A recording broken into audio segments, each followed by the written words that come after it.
Hello, guys and gals, and this is going to be a Disney classic. I think eventually these became the Disney Junior novelizations, but back in the day, these were just called Walt Disney Classics. And it's basically a novelization of the movie. Anyways, this book has a special place in my heart. I'm really glad that Disney, well, at least Disney hasn't copyright striked any of my other videos yet, and hopefully they don't. I'm always good about, giving the copyright information and stuff. But this movie was really one of my favorites growing up. I actually saw it in theaters, and this book, this isn't my actual book. My book is probably actually in the attic or something. I'm not sure exactly where my copy of this book is, but I think I might have lost it in the move. But anyway, the library had this one for free, so I basically got it back. There are some pages that fell out of it, but they're still in there, and I can basically repair the book later. Anyways, this is Oliver and Company, and I'm going to call this a junior novelization because that's what they're called now. But it says with 8 pages of full-color pictures right from the movie. Okay, and junior novelizations do that. Anyways, this is Oliver and Company, which is basically, I think, based off of Oliver Twist, except with cats and dogs instead. There it says discard, but for a while it did belong to the Astoria library. It says here, excuse me, it says Walt Disney Classic, Oliver and Company, based on Walt Disney's full-length animated movie, adapted by Jan Carr. So, that is the copyright information. And it was copyright 1988, I want to say. Yeah, right there, 1988 by the Walt Disney Company. Okay, and now let's get started. New York City is a very big city. One of the largest in the world. The buildings are tall and the streets are bustling. Lots of people live in New York, and it sometimes seems that they're all in a hurry. It's not an easy place to find a friend. On one small corner of this great big city, there was an old cardboard box. Inside the box were 7 little kittens. Each of them was cute, and each of them was soft and cuddly. People hurried by. Would anyone stop to pet the kittens? Maybe someone would even want to adopt one. Maybe someone loving would come along and give a kitten a nice, warm home. The kittens pawed at each other and scrambled to the edge of the box. One by one, passers-by did stop. Excuse me. One by one, people found themselves opening up their hearts to one of the kittens and taking it home. The kittens meowed and purred. They climbed over each other. Yeah. All of them were hungry and hoped for a home. I like how short these chapters are. Day faded into night. The streets grew quiet. When darkness fell, all the kittens had been adopted except one. The little ginger-colored one. This last little kitten didn't even have a name. Later, a little girl would give him one, a grand name, a stately name, Oliver. So that's what we'll call him now. As Oliver waited alone in the dark, it started to rain. He huddled against the cardboard box, but big wet drops soaked his fur. Rain flooded the box and washed Oliver out into the night streets. He would have to find shelter. The little kitten stumbled down the street and turned into an alley. There was a pack of hungry dogs. A pack of hungry dogs were scrounging through a garbage can for food. Brrr, they said when they saw Oliver. He looked enough like food to them. Oliver took off running, and the dogs chased right behind. He tore down the alley. He scrambled over a fence. Safety. That night, Oliver slept under the fender of an old parked truck. He was on his own now. He was one tiny kitten in a big, scary world. The next morning, Oliver woke up with a start. Someone was in the truck starting the engine. The kitten hopped off the wheel and onto the street around him. And onto the street. All around him, New York was waking up. People were rushing down the sidewalks, hurrying off to work. Maybe one of them would be his friend. Hey, came a voice. Get your sausages here. Come and get it. Sausages. Food. When Oliver smelled the sweet, fatty sausages, he knew he was hungry. He sidled up to the sausage man and rubbed against his leg. Shoo, get out of here, the sausage man said. The man kicked Oliver off his leg. He landed in a big pile of garbage. Across the alley, a dog, a clever, streetwise canine. across the alley sat a dog, a clever, streetwise canine. His name was Dodger, and he was hungry for breakfast, too. He'd been watching Oliver and the sausage man, and he had an idea. Of course.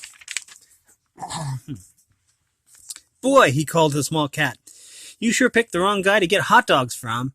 Oliver backed away at the sight of the dog. Get away from me, he hissed. Whoa, chill out, man, said Dodger. I don't eat cats. Too much fur. Dodger looked the kitten over. I've been watching you, he said, and I think you're in need of some professional guidance. What do you say we team up and get some of those hot dogs? Oh, no, said Oliver. I'm not going back there again. It's a snap, kid, said Dodger. I'm an expert. All you gotta do is learn some moves. Moves? Asked Oliver. Yeah, you know, moves, said Dodger. Tempo, rhythm, the city's got a beat. Once you got the beat, you can do anything. I can? Asked Oliver. Absolutely, positively, said Dodger. The smell of the sausages filled the morning air. Oliver's stomach rumbled. So when do we get the food? He asked. Dodger looked at the sausage cart. He grinned. Now. Rawr, rawr, rawr, rawr, he growled. Suddenly, Oliver jumped up and took off in fright. Dodger laughed. This was exactly what he had planned. The dog chased the kitten right towards the cart. The terrified cat flew up at the sausage man and scrambled up on his chest. Ow! Oh, get out of here, shouted the man. While the man was shouting, Dodger grabbed a long string of hot dogs from the cart and ran off. The kitten escaped right behind him and caught up with his new friend. Hey, said Dodger, when they were safe. You really got that rhythm, kid. We were good, huh? Said Oliver. So when are we gonna eat? We? Asked Dodger. Ha ha ha. Listen, kid, I hate to break it to you, but our partnership is herewith dissolved. But you said Oliver. Hey, that's not fair. Fairs are for tourists, kids. Fairs are for tourists, kid, said Dodger. Check you later. With that, Dodger twirled the string of hot dogs around his neck and started to trot off. Wait, cried Oliver. I helped you get those. Half of those are mine. The kitten ran after Dodger, but Dodger knew the streets and scampered ahead. The dog had his food now, and he was headed home. He smiled and winked at the pretty female dogs who were out for their morning walks. He wove quickly through the tangled city traffic. Oliver scrambled behind as best he could. He followed Dodger down the long streets and across the wide city. The kitten was still hungry, and he had no place else to go. Oliver followed Dodger to the edge of the city. There, on the riverfront, was an old rickety pier. Next to it was an abandoned barge. This was not the fancy part of town. The barge was filled with old beaten-up furniture and broken-down appliances. Dodger lived there with a pack of other dogs. They called it home. One of the dogs, Einstein, was an old, slow Great Dane. Another of them, Rita, was a pretty long-haired Afghan hound. Tito, a tiny Chihuahua, was nosing through a pile of junk. Francis, a big, blubbery bulldog, was watching TV. Tito pulled a badly chewed-up wallet out of the junk pile and carried it over to the box filled with loot. Hey, Frankie man, he said. What you watching? Does he get the girl? Shut up, you little rodent, said Francis. I'm watching Shakespeare. And my name is Francis, not Frankie. Francis. No kidding, man, said Tito. So what did you bring in today, Francis? Across the room, Einstein held up a broken tennis racket. Look what I got, he said. Tito snickered. Man, what we need is some quality stuff. Check it out. He picked the wallet back up in his mouth and proudly showed it off. It was Francis's turn to laugh. Oh, shredded leather, he sneered. Shredded what? Said Tito. What are you talking about, man? This is not a cheap wallet. Oh, cut it out, you two, said Rita. She looked over the ratty pieces of loot. Fagin's not going to be too happy with this stuff. She shook her head. So, Francis, she sighed, you got the food, right? Well, Francis paused. No. Oh, Frankie. The other three dogs all groaned. All you ever do is watch TV, said Rita. You knew it was your turn to get food today. Francis shrugged. The dogs all began shouting. Then Dodger strolled through the door. Whoa, cool it, Dodger fans, he said. I'd like to introduce you to your dinner. Hot dogs a la Dodger. Dodger tossed the string of hot dogs to his friends. They all pounced on the food. All right, Dodger man, said Tito. Oh, all right, Dodger Man, said Tito, with his mouth full. You is El Maximo. So how'd you do it this time, Dodgy baby? Asked Rita. Dodger saddled back to tell a story. Above him on the roof of the barge, Oliver crouched low and watched the dogs through a jagged hole. What happened? Said Tito. What happened? Did you have to fight? How many were there? It was tough, said Dodger. If they wanted a story, he would tell a good one. Picture the city, the traffic roaring, and the hot dogs are sizzling. Enter Dodger, one cool puppy, community-minded, but he's not the only one out there. Enter the opposition. A greedy, ugly, psychotic monster with razor-sharp claws and dripping fangs. Dodger's friends leaned in closer, listening to the story. On the roof, Oliver leaned in closer, too. Razor-sharp claws, dripping fangs? Was Dodger talking about him? He comes at me, eyes burning, said Dodger. I knew my time had come. Dodger's eyes narrowed. Suddenly, he continued, but Dodger never got to finish his story. Crash. Oliver fell through the hole in the roof and into the line of laundry stretched across the barge. His legs got tangled up in the clothes. Kaplunk, he landed in the middle of the gang. Watch out, cried Tito. Gang war. The dogs ran behind the furniture for cover. What is it? Said Rita, peering out. Tito stepped up to the wriggling ball of laundry. The frightened kitten dug his claws into the clothing and ripped his way out. Aye, screamed Tito. It's an alien. Rita walked closer and took a better look. Cool it, guys, she laughed. It's just a cat. Oliver crouched in fear. The dogs walked over to take a look. What was the cat doing on their barge? All the dogs were curious, all but Dodger, who knew just what that kitten was doing on the barge. Dodger slunk over to an easy chair. He turned on the TV. He slid low in the chair, hoping his story wouldn't be found out. How'd you find this place, cat? Asked Rita. I followed this dog, said Oliver. Why would a cat follow a dog? Asked Francis. I just want some of the sausages I helped him get, said the kitten. Tito didn't believe him. He's lying, he shouted. He's a spy, man. Let's eat him. You're dead meat, kitty. I saw him come down here, said Oliver. He looked around the room and spotted Dodger. Hey, he said, that's him over there. Dodger tried to stay cool.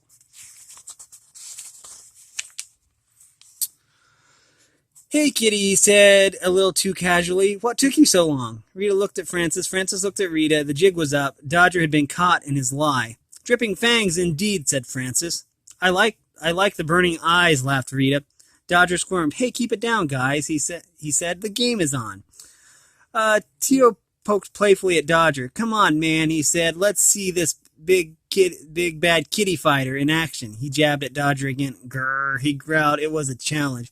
Dodger jumped on Tito. Francis joined in the brawl.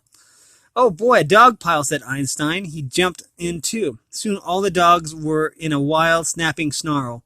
Oliver leaped away and jumped in the box of loot for safety. The door burst open and a man walked in. He was wearing ragged clothes and a coat that was much too big. In his hands he held a battered box of dog biscuits. This was Fagin, the dog's master. All right, he yelled, knock it off. Come on, knock it off. The dog slid apart guiltily. What's the matter with you guys? Fagin scolded. Don't you understand Sykes will be here any minute? The dogs looked at Fagin. They spied the box of dog biscuits. Rough, they jumped up on their master, barking and wagging their tails. They licked him, tickled him with their tongues. Oliver peered out from inside the loot box and watched. All right, Fagin giggled. Settle down. Honk, honk. Fagin froze at the sound. A car pulled up outside. Oh no, he said. It's Sykes. All right, he called. I'm coming. Einstein nosed the loot box across the floor to his master. Fagin picked it up and tore through it in disbelief. It's worthless, he cried. What have you done? His voice was trembling. The little kitten poked his head out of the loot. A pussycat, Fagin grinned. How are we ever going to pay Sykes off with a pussycat? Before Fagin could think of a plan, two Doberman pinschers burst through the door. They were snarling and growling. These Dobermans were Roscoe and DeSoto, two very vicious dogs. They'd been sent by Sykes. Oh, said Fagin, trying to sound calm. Look who's here, kids. Company. Oliver jumped out of the loot box and hid behind the leg of an ironing board. Nice doggy, said Fagin. He hugged the loot to him.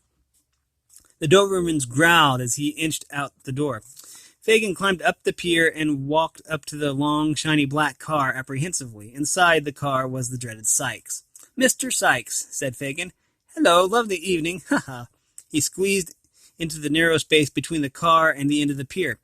The driver's window was closed. Fagin chattered on nervously. "In fact," he said, "I was just saying that very thing to your two lovely purebred Dobermans." The window slid down. Sykes grabbed the box from Fagin's hands. "The money, Fagin," he said. "Actually," Fagin stuttered, "I've got something much better than money. Some luxury items." Sykes rifled through the box. A shredded wallet, a broken hairdryer, nothing but trash. He shoved the box back at Fagin. "I don't want your junk, Fagin," he said. Sykes opened the car door, knocking Fagin to the edge of the high pier. He emptied his ashtray on Fagin's shoes. "I don't think you grasp the severity of the situation," he said. Fagin grabbed the side mirror of the car and held on for dear life. He teetered at the edge of the pier. Sykes reached out the window and grabbed him tightly by the collar. "Mr. Fagin," Sykes hissed, "I lent you money, and I want it back. Do you know what happens when I don't see my money?" Sykes blew a plume of cigar smoke in Fagin's face. Fagin choked and gulped for air. "People get hurt," said Sykes. "People like you." He pulled tighter on Fagin's collar. "Do I make myself clear?" he sneered. Back inside the barge, Oliver crouched watching the Dobermans. One, DeSoto, had caught the cat's scent and was circling the hiding place, sniffing the floor. The other, Roscoe, was leering at Rita. "You know," he snorted, "I can't figure out why you want to hang around a dump like this when you could be living uptown with a class act like myself." Tiny, wiry Tito jumped forward. "Come on, man," he said to the big Doberman. "You guys don't scare me. I'll fight you both, man." Old Einstein put one of his big paws on Tito to hold him back. "Why don't you pick on someone your own size?" Einstein said to Roscoe. "Like you, old man?" Roscoe laughed. Roscoe wanted a fight. He turned and knocked the TV set off the crate. Glass shattered across the room. Roscoe looked at the gang and smiled a slow, menacing smile. Out on the pier, Fagin was also in trouble. He was kneeling at the side of the car, begging Sykes for mercy. "Oh, please, oh, please, oh, please," Fagin whispered. Sykes held up 3 fingers. "I'll give you 3 sunrises, 3 sunsets, 3 days, Fagin," he said. 3, 3, 3, Fagin added the numbers quickly in his head. 9, he asked hopefully. "No, Fagin," screamed Sykes. 3. Sykes rolled the car window shut. The matter was closed. Fagin crumpled at the edge of the docks. "Just 3 days," he cried. "Only 3 days." Sykes blew the car horn loudly. Fagin lost his balance and toppled from the edge of the pier into the cold, rolling waters below. Inside, the Dobermans heard the horn. Roscoe turned to go, but DeSoto reached his paw under the leg of the ironing board. He found what he had been looking for, a frightened little kitten. "Hey, Roscoe, look what I found," said DeSoto. "Honk, honk." Sykes was calling them to the car. "Forget it, DeSoto," said Roscoe. "We gotta go." DeSoto slid closer to Oliver. He licked his lips, his eyes glinting. "I like cats," he said. "I like to eat them." DeSoto lunged at the tiny cat. Oliver swiped his bared claws across DeSoto's nose. "Yow!" yelled DeSoto. He leaped away, wiping blood from his nose. Roscoe started angrily for Oliver, but Dodger jumped between them and growled. "That's enough, Roscoe," he said. "Honk, honk." Rita moved in to back up Dodger. "Run along, Roscoe," he said. "Your master's calling." Roscoe backed off, but he was still growling. "We ain't finished yet, Dodger," he said.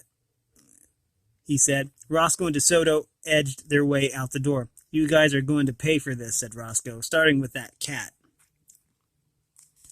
All the dogs in the gang gathered around Oliver. They were impressed. He was only a little cat, but he had taken on the Dobermans and won. "All right," said Tito. "Those creeps will think twice before hassling us again, man." Dodger looked at Oliver proudly. "What did I tell you guys?" he said. Old Dodge can really pick 'em, eh? Oh, can really pick 'em, huh?" Across the barge, the door banged open. A very wet Fagin plodded heavily across the room. 3 days, he whimpered. How am I ever going to come up with all that money?" Fagin collapsed into a chair.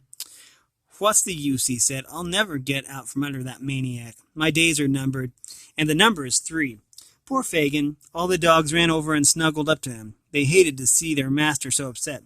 Dodger slipped off Fagin's shoes while Tito fetched his slippers. Einstein picked a dog biscuit up off the floor and nudged it into Fagin's hand. Fagin nibbled at it absently. "Thanks, guys," he said. Einstein licked Fagin's face. Fagin began to smile. "Hey, that reminds me," Fagin said suddenly. "I saw DeSoto's nose. Who did that?" Dodger nudged Oliver forward through the gang. Fagin scooped the little cat up in his arms. "You," Fagin laughed. "That took a lot of guts." Fagin rubbed the fur under Oliver's chin. "We've never had a cat in the gang before. We could use all the help we can get, though." Oliver's heart beat faster. Could he really be part of the gang? Had he really found a home? Fagin leaned back in the chair and yawned widely. It had been a long and tiring day. "All right," he said, "time for bed. We got a big day tomorrow." Einstein nuzzled up to Fagin's side. The dog was holding a book in his mouth. He whispered. He wanted Fagin to read. "Oh, all right," said Fagin, "but just one chapter tonight." All the dogs circled around. They loved it when Fagin read them their bedtime story. The story was their favorite. It was about a dog named Sparky. Sparky lived in the country. He rolled in green fields and played with wild rabbits. Oliver nestled in Fagin's lap and listened to the lulling story. The dogs lay down at Fagin's feet and began to drift off to sleep. Dodger stood up and stretched. He moved sleepily across the room and settled himself under his own blanket. Oliver hopped off Fagin's lap and scampered over to his friend's bed. He lay down at Dodger's side and snuggled into the dog's soft fur. Dodger and his new friend fell asleep together, warm and cozy, as Fagin read on about Sparky and the clean country air. Night settled over this old city barge and its unusual family. The next morning, the gang was up early, ready for work. They had a lot of money to bring in and only 3 days to get it. Fagin loaded the gang into the back of his motorized trike and sputtered off into traffic. "Well, gang," he called back to the animals, "this is the big one. We've got 3 days to do or die." Fagin veered the trike through traffic, passing cars and honking his horn. "Dodger," he instructed, "you keep an eye on the new kid. Show him the ropes, and listen," he said. "I don't want to put any undue pressure on you, but as you march off to duty, I want you to keep one thing in mind. Dead men don't buy dog food." Fagin steered the trike into the alley and lurched to a stop. The dogs piled out of the trike. Fagin called out their last instructions. "So, big smiles," he shouted. "Get out there and fetch." Fagin had let the gang out on Columbus Avenue, a street lined with fancy shops. The things in the shops were expensive, and the people who shopped there had lots of money. "All right," said Dodger, "if Mr. Sykes don't see some cold hard cash soon, we are Doberman Chow. Come on." He led the gang across the street and down the sidewalk. Oliver trotted along. He was anxious to get started. "What do we do anyways?" he asked. Tito snickered. "Investment banking, man," said Tito. "Don't you read about us in the Wall Street Journal?" Oliver shook his head. "No," he said innocently. "We're captains of industry," said Francis. "Oh," said Oliver. That sounded good to him. "Can I be one too?" "Sure, kid," said Dodger. "Now pay attention and learn." Dodger looked down the street. If the gang needed money, he would figure out a way to get it. As luck would have it, a long, gleaming black limousine turned the corner and cruised right towards the gang. Perfect. This was just what Dodger needed. He knew exactly what to do. Okay. "All right," said Dodger. A chauffeur shuffle. The gang gathered in a huddle around him. Dodger laid out the plan. "Einstein, give me a fender bender," he said. "Tito, you're in charge of electronics. Rita and I will work the crowd. Francis?" "I know," Francis smiled. "My public awaits." "What about me?" asked Oliver. What do I do?" "You help Tito," said Dodger. "Come on, cat," said Tito. "Uncle Tito will show you how it's done." Tito ran after the limo, and the kitten followed, close behind. The two of them leaped onto the back bumper of the car. "Ready, go," Dodger called to the others. Inside the limousine, a little girl was riding with her chauffeur. The little girl had chestnut hair and wide blue eyes. Her name was Jenny. She was reading a letter she had just received from her parents. "Oh, Winston," she said to the chauffeur, "listen to this." She read the letter out loud. "After a little sightseeing, we left Paris by car for the It's conference, said Winston, helping her along. Oh, yes, conference, said Jenny. She continued reading. In Rome on Wednesday. Her face fell as she read more. Jenny, I'm afraid your father and I won't be able to make it. As he drove along, Winston looked at the little girl in the rearview mirror. Is there anything wrong, Jenny? He asked. Her voice had trailed off and had sounded so sad. Are your parents all right? They're staying longer, Jenny said glumly. Oh, don't worry, Winston said, trying to cheer her. They'll be home in time for your birthday. I don't think so, said Jenny. She stared out the window and heaved a great sigh. As the limousine rounded the corner, Einstein leapt out of the car and banged into its side with all his might. The limo screeched to a halt. What was that? Asked Jenny. I don't know, said Winston, but don't be alarmed. I'll be right back. Outside the car, Einstein reeled from the crash. Francis hustled him away and took his place. The big hammy bulldog lay down in front of the limo. He angled himself right in front of its heavy front wheels. When Winston stepped out of the limo to see what had happened, Tito and Oliver hopped off the back bumper and scrambled into the car. Hey, check it out, man, said Tito. He grabbed the steering wheel and gave it a whirl. Forget Fagin, man. Let's take this baby to Atlantic City. But Tito had work to do. His job was to disconnect the car's stereo and make off with it. He hopped off the seat and got to work gnawing the wires with his teeth. Hey, Tito, what can I do? Asked Oliver. Why don't you be a lookout? Tito mumbled. Look out the window and make sure it's still daylight. Outside the car, Winston had stooped over Francis. Francis was moaning and howling, as if he were in pain, and as if he had been hit head on by the limousine. Oh, what have I done? Winston cried. Poor thing. Around them a crowd had gathered. People were sure that Francis was hurt. I'm sure he's just fine, Winston stuttered. Francis howled louder. The people pressed closer. Dodger and Rita slipped in and out of the crowd, picking pockets and snatching purses. What's Dodger doing? Oliver asked innocently as he looked out the window. Quiet, man, said Tito. This is a delicate operation. Suddenly from behind Oliver came a whirring sound. He spun around. Someone was buzzing down the window that separated the back of the car from the front. Hey, Tito, said Oliver. There's something back there. Tito was too busy to pay even a bit of attention to the kitten. Oliver stared dumbly at the little girl in the back seat of the car. He backed up in fear and slipped off the edge of the dashboard. His foot slipped into the ring of the ignition key. The key turned. The car started. Electricity surged through Tito. Yow! Tito shot out of the car.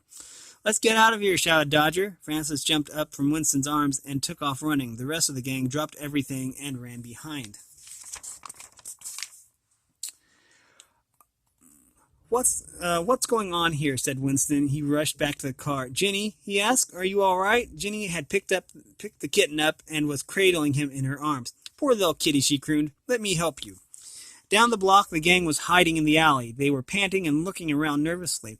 Where's the kid? Asked Rita. He must still be in the car, man, said Tito. The gang peered out to the street. The limo was pulling off.